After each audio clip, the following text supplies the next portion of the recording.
السلام عليكم ورحمة الله تعالى وبركاته. إخواني أخواتي، معكم عبد الغني زارون مجددا من فريق عين الأندرويد. هذا الجزء الثاني حول شرح قارئ الشاشة الجديد الفويس اسيستنت. كما سبق لنا شفنا في الشرح الأول أو الجزء الأول من الشرح، شفنا الاعدادات الخاصه بالفويس اسيستنت، شفنا الايماءات الخاصه باصبع واحد، وكذلك بعض الايماءات الخاصه باصبعين. الان سنكمل يعني الايماءات الخاصه باصبعين، ثم سنباشر ايماءات بثلاث اصابع ان شاء الله. اذا ما بقي من الايماءات الخاصه يعني الايماءات بأصبعين هي تخص بالدرجة الأولى مربعات التعديل أو لا لي زون دو تكست.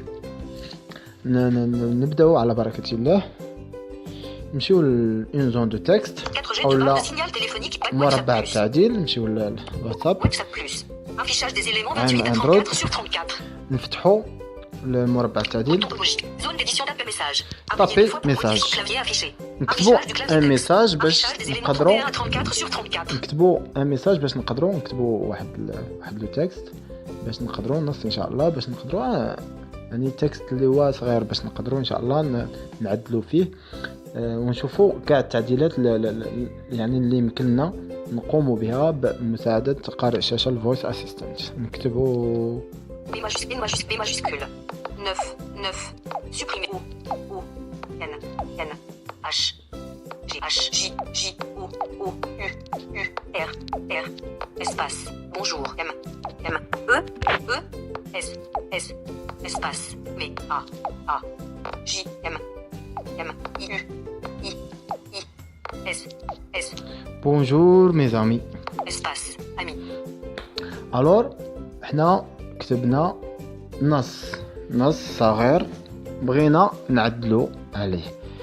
اول حاجه كي خاصنا ناكتيفيو ما يسمى ب لو مود دو سيزي باش تقوم باي تعديل كما كان، سواء سيليكسيون يعني الا بغيتي تسيليكسيوني حرف او كلمه او يعني في مربع التعديل داخل لا زون دو تكست، كي خاصك ولا بد تاكتيفي لو مود دو سيزي. بغيتي تكوبي لو تكست ولا تكوبيي او لا تسيليكسيوني كاع لو تكست، لابد انك تاكتيفي لو مود دو سيزي. غادي ناكتيفيو لو مود دو سيزي بالايماءه باصبعين يعني ضغطتين. الضغطه الثانيه لابد ان تكون مطوله، لابد ان تكون ضغطه مطوله، يعني نضغط ضغطتين باصبعين، الضغطه الثانيه تكون مطوله حتى نقوم بتشغيل نمط الكتابه او المود دو سيزي. لابد ان تكون يعني ان يكون مؤشر على مربع التعديل او لا يكون الكيرسور على لا زون دو تكست، ونضغطوا ضغطتين، الضغطه الثانيه مطوله باصبعين. شوفوا La fonction mode de sélection est activée. La fonction mode de sélection le mode de sélection يعني le mode de sélection est activé. نقدروا دابا نسيليكسيونيو حرف بحرف إلا كان عندنا دقة التنقل حرف بحرف، أو لا كانت دقة يعني الديبلاسمون ولا دقة التنقل بكلمة نسيليكسيونيو كلمة بكلمة، وهكذا. حنا عندنا دقة التنقل حرف بحرف، نجربوا نشوفوا نمشيو حرف بحرف فقط. نقدروا نمشيو غير بأزرار الصوت، خفض ورفع الصوت، وغادي يبدا يسيليكسيوني يعني يحدد لنا النص حسب دقة التنقل عندك، يعني الديبلاسمون اللي يدير مو بار مو كاركتير بار كاركتير، ولا يعني دقة تنقل حرف بحرف او كلمه بكلمه. نجربوا نشوفوا حنا espace sélectionné espace sélectionné S sélectionné I sélectionné. هادشي كنديرو غير بلي فلاش يعني الأزرار الخاصة بخفض ورفع الصوت. هذا بالنسبة لا سيليكسيون. Sélectionner. S. Sélectionner. Espace. Sélectionner. بغينا نسيليكسيونيو تو لو تكست، يعني جميع النص، كل النص بغينا نسيليكسيونيو كله. فقط كنديروا إيماء بإصبعين ديما، وكنسحبوا من أعلى لأسفل، كنسحبوا بإصبعين من الأعلى للأسفل حتى نقوم بتحديد كل النص. تم تحديد النص، لم ينطق. Copier de bonjour à ami. Affichage des éléments 26 à 27 sur 34. La fonction mode de sélection est activée. المهم يبدو أنه لا ينطق عند التحديد. المهم لتحديد جميع النص، يعني الذي يبصر قليلا سيرى أن النص محدد.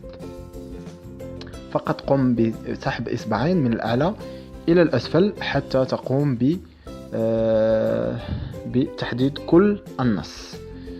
إذا رأينا يعني تحديد كلمة بكلمة أو حرف بحرف بواسطة تشغيل نمط التحديد، ثم التنقل بأزرار خفض ورفع الصوت، ثم رأينا يعني لتحديد كل نص نسحب من الأعلى، نسحب بإصبعين من الأعلى نحو الأسفل، ثم يتم تحديد كل النص. الآن نريد نسخ النص فقط. 17h25. لنسخ النص إن كان محدد نقوم بتحديده أولا، سواء كلمة أو كل النص. نحن حددنا كل النص. Bouton joindre. Zone d'édition. Bonjour mes amis. Modification en cours. تم تحديد كل النص. سنقوم الآن بعكس الإيماء، يعني من الأسفل نحو الأعلى لنسخ النص أو كوبي بالإنجليزية كوبي أو كوبيي أو نسخ النص. نجرب من الأعلى نحو الأسفل. Copier de bonjour à ami. كوبيي دو بونجور، يعني بونجور ميزام. هذا بالنسبة للنسخ. بالنسبة للقص يعني كوبي أو كات بالإنجليزية، نقوم أولا بتحديد النص. Affichage des éléments 21 à 20. Affichage de l'élément 26 sur la fonction mode de sélection est activée. نقوم بتشغيل نمط التحديد أولا، ثم نقوم بتحديد كل النص. تم تحديد كل النص. الآن نسحب من اليسار إصبعين، دائما بإصبعين من اليمين نحو اليسار. لقص النص نسحب بإصبعين من اليسار نحو اليمين. نشوف. Couper de bonjour à ami. Couper. Le texte est supprimé. tout le texte est supprimé، يعني تم حذف كل النص. كوبي لأن النص الآن تم حذفه، يعني تم قصه، لم يعد هناك أي نص وتم حذفه ثم قصه ولصقه في الحافظة. الآن نريد يعني لصق النص في مربع التعديل. ماذا نفعل؟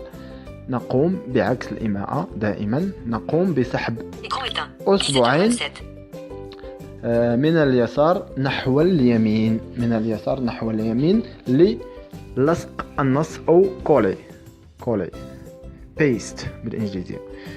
نجرب للصق النص، لكن علينا دائما أن نتأكد من يعني تشغيل نمط تحديد. La fonction mode de sélection est activée. La fonction mode de sélection est activée. لا بد دائما من تشغيلها بالضغط بإصبعين ضغطتين، الضغطة الثانية مطولة. إذا نقوم بلصق النص أو كولي أو بيست النص. Coller de bonjour à ami. De bonjour à ami. كولي دو بونجور امي. شوفوا. Bouton joint. Zone d'édition. Bonjour mes amis. Modification en cours. Bonjour mes amis. Clavier masqué. هذا Clavier est masqué. كل Écran ما d'accueil. يخص يعني إيماءات إصبعين في الفويس أسيستنت والخاصة يعني بمربع التعديل أو لي زون دو تكست. يعني أتمنى يعني أن يكون فقط يعني قليل من التركيز، وإن شاء الله تستوعبون المسألة. هي صعبة نوعا ما، لكن مع الممارسة إن شاء الله يعني تستوعبونها بالشكل الصحيح إن شاء الله. الآن نمر للإيماءات بثلاث أصبع، لي جيست 3 دوا. نبدأ بدقة التنقل، يعني الديبلاسمون، لا غرانولاريتي. دقة التنقل يعني للتنقل حرف كلمة سطر فقرة فقط نسحب 3 أصابع من الأعلى إلى الأسفل أو من الأسفل نحو الأعلى، العكس. نجرب. Granularité des paragraphes. WhatsApp plus. Granularité des caractères. Granularité des caractères. الآن يعني قمنا بتغيير دقة التنقل أو déplacement إلى دقة الحروف أو déplacement par caractère. بغينا نقراو يعني واحد الكلمة معينة ما عرفناش يعني كيفاش كتكتب، نشوفوا نقراوها حرف بحرف. شوفوا فيسبوك. الآن ما غاديش تسحب من اليمين لليسار، غادي تسحب من الأعلى للأسفل بإصبع واحد من أعلى للأسفل للتنقل حرف بحرف. من كتختار يعني دقة تنقل حرف بحرف كلمة بكلمة أو يعني أي دقة، تسحب بإصبع واحد من الأعلى للأسفل أو الأسفل للأعلى للرجوع إلى الحرف السابق. مثلا شوفوا فيسبوك نقراوها حرف بحرف.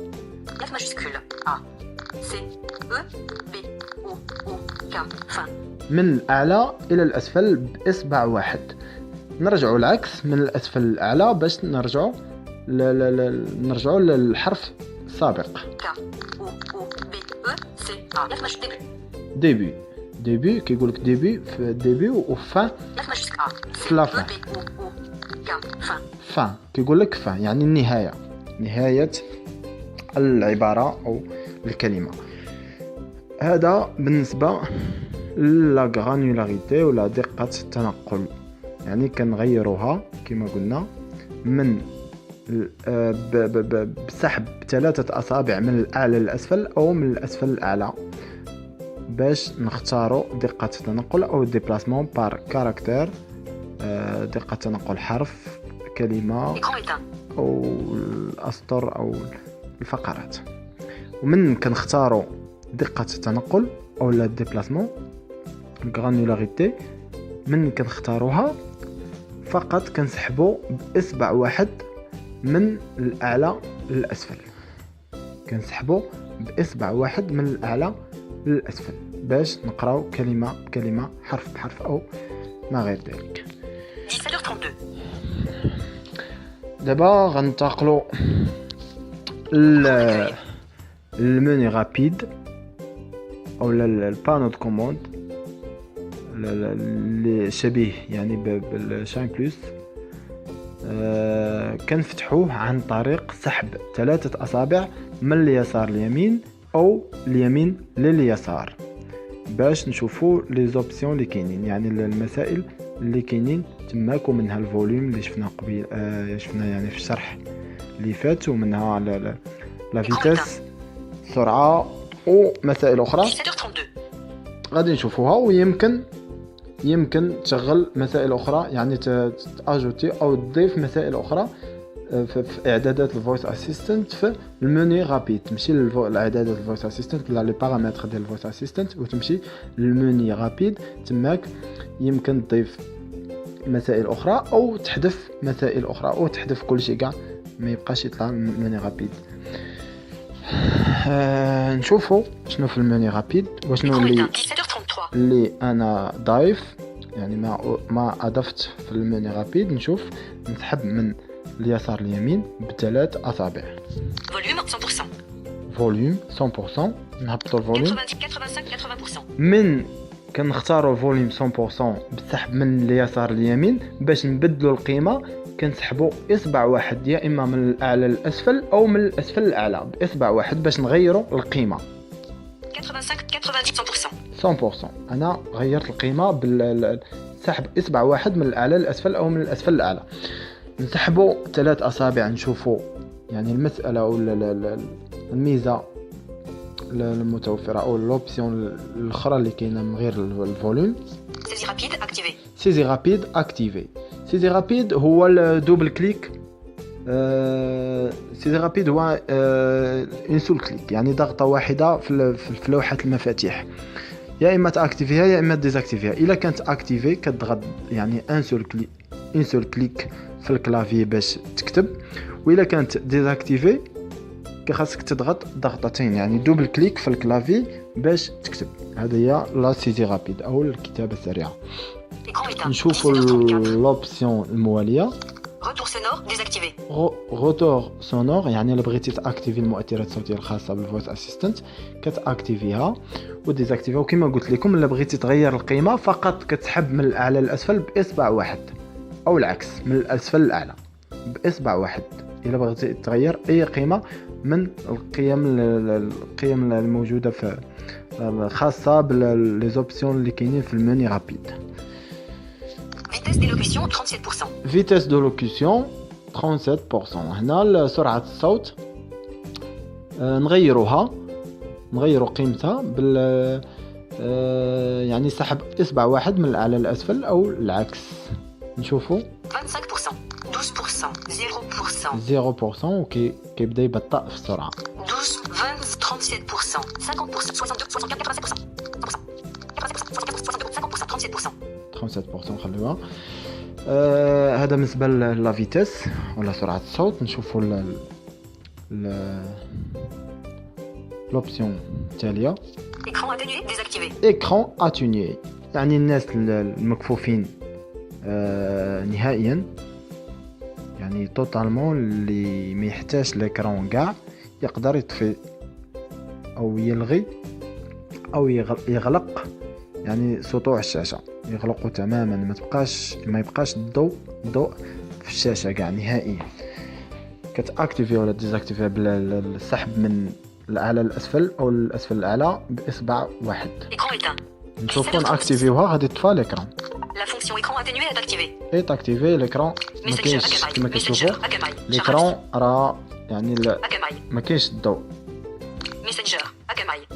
نديزاكتيفيوها بالسحب من الاعلى للاسفل. La fonction écran atténué est désactivée. لا فونكسيون ايكران اتوني ديزاكتيفي.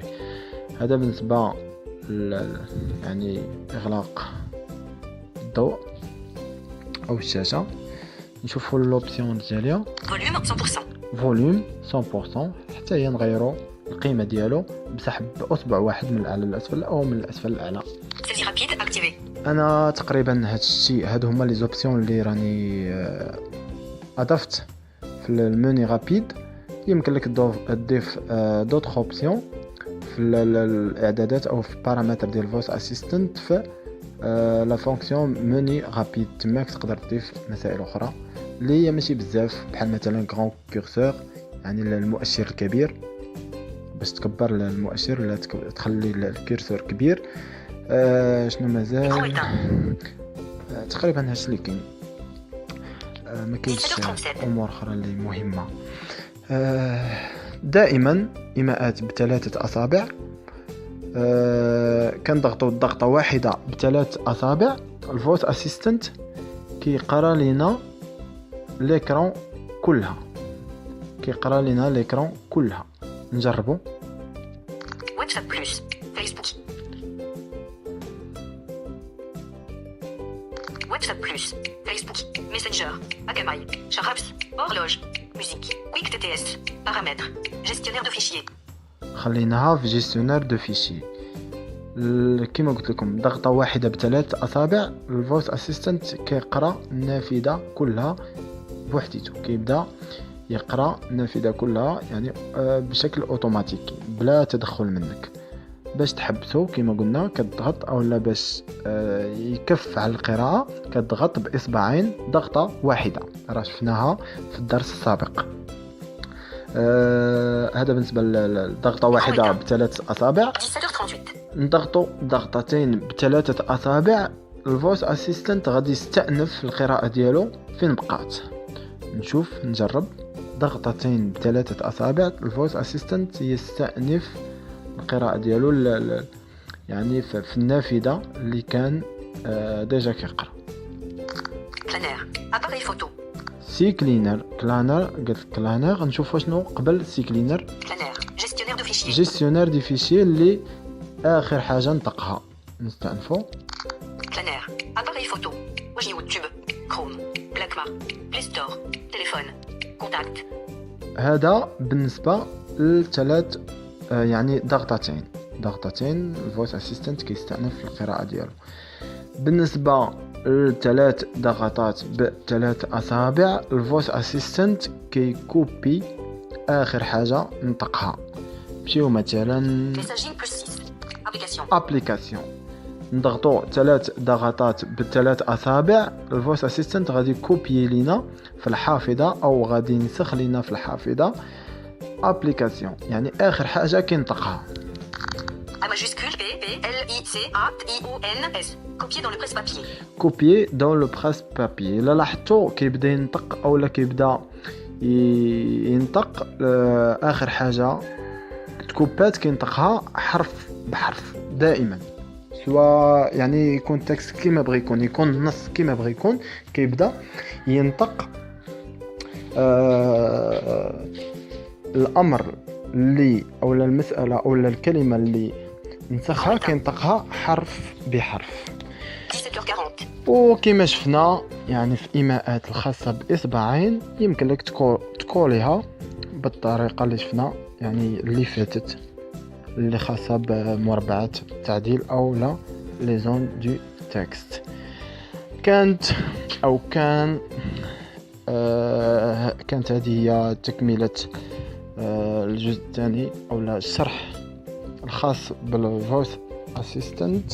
نتمنى يعني يكون الشرح وافي وكافي ان شاء الله، ونتمنى يفيدكم ان شاء الله، وانتظرونا في شروحات جديدة ودروس جديدة ان شاء الله.